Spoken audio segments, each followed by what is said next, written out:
ఎన్నికల్లో మీ ఓట్ల కోసం రాలే 3 ఏళ్ళ నుంచి చంద్రబాబు నాయుడు మీకు ఏమైనా ఒకటన్నా చేసిందిలే కొత్త రేషన్ కార్డు ఇవ్వడం లేదు మా కొత్త ఇళ్ల పట్టా ఇవ్వడంలే కొత్త ఇల్లు ఇచ్చాడా అన్ని హామీల వరకే పరిమితం అయిపోయినాయి అన్న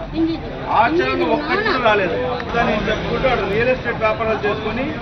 నిజంగా అక్కడ ఉండే పేద రైతుల భూములన్నీ లాక్కొని రియల్ ఎస్టేట్ వ్యాపారం చేస్తున్నారు ప్రవేశపెట్టింది మీకు ఫీజు రియంబర్స్మెంట్ పథకం నువ్వు ఎలా చదువుకున్నావంటే రాజశేఖర్ గారు ఇచ్చిన ఫీజు రియంబర్స్మెంట్ పథకమే మన పిల్లలకు స్కూల్లో స్కాలర్షిప్స్ వస్తున్నాయంటే రాజశేఖర్ గారు ఇచ్చిన స్కాలర్షిప్సే మన తమ్ముడు అందుకమ్మా మీరు మళ్ళీ భవిష్యత్తులో మళ్ళీ చంద్రబాబు నాయుడు మోసపు మాటలు నమ్మకోకూడదు ఫ్యాక్టరీలు వస్తాయి ఈ చంద్రబాబు నాయుడు మన జిల్లాకి ఏం చేయడు అందరినీ మోసం చేస్తాడు అంతే తప్ప హర్కు జాओ ये चंद्रबाबु नायडू हुकूमत आगो 3 साल हुआ सीएम मन को इसे तो भी क्या 200 रुपये से आती है क्या चंद्रबाबु नायडू नगे से क्या किया तो नहीं सर कांग्रेस पार्टी కార్యక్రమంలో భాగంగా ఇవాళ కడప నగరంలో 7వ డివిజన్లో పర్యటించడం జరిగింది మన కడప నగర మేయర్ సురేష్ బాబు గారు మరియు ఈ డివిజన్ స్థానిక కార్పొరేటర్ అయిన చిన్నబాబు గారు వైఎస్ఆర్ కాంగ్రెస్ పార్టీ నాయకులు రానా గారు మరియు కార్పొరేటర్లు నాయకులు నాయకురాళ్ళు ఈ డివిజన్ ప్రజలందరూ కూడా ఈ కార్యక్రమంలో పాల్పంచుకోవడం జరిగింది నిజంగా ఇవాళ గడప గడప వైఎస్ఆర్ కాంగ్రెస్ పార్టీ అనే కార్యక్రమం గత ఎన్నికల్లో ఈ రాష్ట్ర ప్రభుత్వం చంద్రబాబు నాయుడు గారు ఈ రాష్ట్ర ప్రజలకు వందల సంఖ్యలో హామీలు ఇవ్వడం జరిగింది దాంట్లో ప్రధానమైంది రైతులకు అందరికీ కూడా పూర్తిగా వ్యవసాయ రుణాలు మాఫీ చేస్తాము అని చెప్పడం జరిగింది మరియు మహిళలకు సంబంధించిన బంగారు రుణాలు మాఫీ చేస్తాము డ్వాక్రా రుణాలు మాఫీ చేస్తామని చెప్పడం జరిగింది నిరుద్యోగులకు ప్రతి ఒక్కరికి ఇంటికి ఒక ఉద్యోగము లేని పక్షంలో 2000 రూపాయలు నిరుద్యోగ భృతి ఇస్తామని చెప్పడం జరిగింది మరియు నిరుపేదలకు అందరికీ కూడా ఎవరికైతే ఇల్లు లేని వాళ్ళకందరికీ కూడా డబుల్ బెడ్రూమ్ ఇల్లు కట్టిస్తామని చెప్పడం జరిగింది ఆడబాబ పుడితే బంగారు తల్లి పథకం కింద 25000 రూపాయలు ఫిక్స్డ్ డిపాజిట్ చేస్తామని చెప్పడం జరిగింది మన కడపలో స్టీల్ ప్లాంట్ పెడతామని చెప్పడం జరిగింది మన ఆంధ్ర రాష్ట్రానికి ప్రత్యేక హోదా 15 ఏళ్లు తీసుకొస్తానని ఆ రోజు ప్రజలకు మాట ఇవ్వడం జరిగింది ఈ విధంగా వందల సంఖ్యలో హామీలు ఇచ్చేసి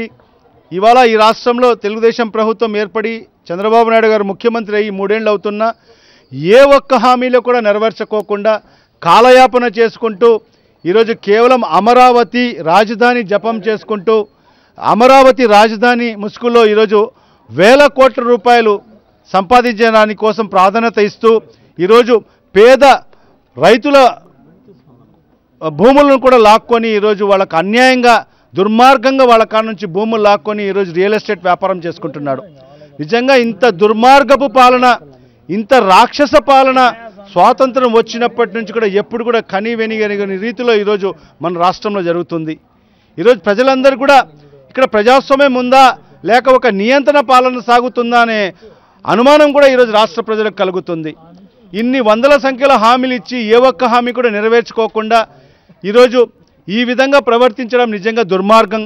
మరి ఇవాళ వైఎస్ఆర్ కాంగ్రెస్ పార్టీ మన నాయకుడు జగన్మోహన్ రెడ్డి గారు నిత్యం ప్రజలతో ఉంటూ ప్రజలతో మమేకమై ఎక్కడ ప్రజలకు ఏ ఆపద కలిగినా కూడా నేనుండాను అని ఒక మనోధైర్యం కల్పిస్తూ ఈరోజు ముందుకు వెళ్ళడం జరుగుతుంది దాంట్లో భాగంగానే ఇవాళ గడప గడప వైఎస్ఆర్ కాంగ్రెస్ పార్టీ కార్యక్రమం కూడా దాంట్లోనే ఒక భాగము ఇవాళ ప్రతి గడపకు వెళ్ళడం జరుగుతుంది ఈరోజు ప్రతి గడపకు వెళ్ళి వాళ్ళ సమస్యలు తెలుసుకోవడం జరుగుతుంది నిజంగా మా చేతనైనంత వరకు ఆ సమస్య పరిష్కరించడానికి మేము కృషి చేయడం జరుగుతుంది ఇవాళ కొన్ని సమస్యలు ఫైనాన్స్తో ముడిపడి ఉంది కాబట్టి ఈరోజు మన జిల్లాకు పూర్తిగా ఈ ప్రభుత్వం నిర్లక్ష్యం చేస్తుంది ఈ 3 ఏళ్ల కాలంలో మన జిల్లాకు 16 సార్లు ముఖ్యమంత్రి గారు పర్యటించడం జరిగింది 16 సార్లు కూడా వచ్చినప్పుడల్లా కూడా నేను అది చేస్తాను ఇది చేస్తానని మాటలు చెప్పడం తప్ప ఆచరణలో ఇవాళ ఒక్కటంటే ఒక్క అభివృద్ధి కార్యక్రమం చేసిన పాపాన పోలేదు చంద్రబాబు నాయుడు గారు ఇవాళ మన కడప నియోజకవర్గానికి సంబంధించి ఈరోజు ఈ 3 ఏళ్ల కాలంలో ఒక్క రూపాయి కూడా అభివృద్ధి నిధులు ఇచ్చిన పాపాన పోలేదు చంద్రబాబు నాయుడు గారు నిజంగా ఇంత దుర్మార్గంగా వ్యవహరిస్తున్నారు ఎక్కడికి వెళ్ళినా కూడా ఈరోజు ఎన్నో సమస్యలు చెప్తున్నారు ప్రజలు సీసీ రోడ్లు లేవని డ్రైన్స్ లేవని ఎన్నో సమస్యలు చెప్తున్నారు కానీ ఈనాటికి కూడా ఒక్క రూపాయి కూడా ఈ రాష్ట్ర ప్రభుత్వం నుంచి డబ్బులు అభివృద్ధి నిధులు ఇవ్వకపోవడం నిజంగా చాలా దుర్మార్గం ఇవాళ ఈ మీడియా ముఖంగా నేను నా నియోజకవర్గాల ప్రజల తరఫు నుంచి ఈరోజు ముఖ్యమంత్రి గారికి విన్నవించేది ఒకటే అయ్యా ముఖ్యమంత్రి గారు మీరు కేవలం ఒక రాజధాని ప్రాంతానికే ముఖ్యమంత్రి కాదు, మీరు ఈ రాష్ట్రానికి ముఖ్యమంత్రి. ఖచ్చితంగా అన్ని ప్రాంతాలకు కూడా సమన్వయం చేయాల్సిన బాధ్యత మీ పైన ఉంది. ఖచ్చితంగా దాంట్లో భాగంగానే ఇవాళ వైఎస్ఆర్ జిల్లా కూడా ఈరోజు ఆంధ్ర రాష్ట్రంలో ఒక భాగమే. ఖచ్చితంగా ఈ ప్రాంతానికి కూడా అభివృద్ధి చేయండి. మన కడప నగరానికి కూడా అభివృద్ధి నిధులు ఇచ్చి ఇక మీదైనా ఈ ప్రాంతానికి అభివృద్ధి చేయని కూడా నేను ప్రజల తరఫు నుంచి డిమాండ్ చేస్తున్నాను. क्या करता मैं एमएलए बनी मेयर हमारे पूरे कार्यक्रम तो आज में हमें शिकायत का मौका भी नहीं दिया चाहते हमें।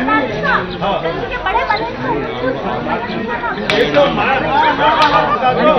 तुम्हें बोलने की जरूरत ही नहीं थी। आज हम इसके पहले राष्ट्रीय काम करा रेशन कार्ड